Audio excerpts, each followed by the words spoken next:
AP deputy CM Pawan Kalyan నేడు మంగళగిరికి రానున్నారు. మధ్యాహ్నం 3 గంటలకు గన్నవరం విమానాశ్రయానికి చేరుకుని అక్కడి నుంచి రోడ్డు మార్గంలో సీకే కన్వెన్షన్కు వెళ్లనున్నారు. రాష్ట్రంలో 29 జాతీయ రహదారుల ప్రాజెక్టులకు శంకుస్థాపనలు, ప్రారంభోత్సవాలు చేయనున్నారు. ఈ కార్యక్రమంలో కేంద్ర మంత్రి నితిన్ గడ్కరీ, సీఎం చంద్రబాబు కూడా పాల్గొననున్నారు.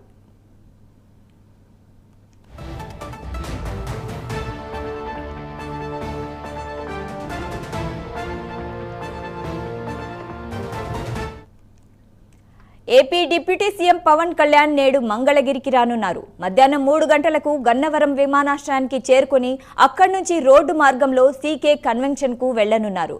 రాష్ట్రంలో 29 జాతీయ రహదారుల ప్రాజెక్టులకు శంకుస్థాపనలు, ప్రారంభోత్సవాలు చేయనున్నారు. ఈ కార్యక్రమంలో కేంద్ర మంత్రి నితిన్ గడ్కరీ, సీఎం చంద్రబాబు కూడా పాల్గొననున్నారు.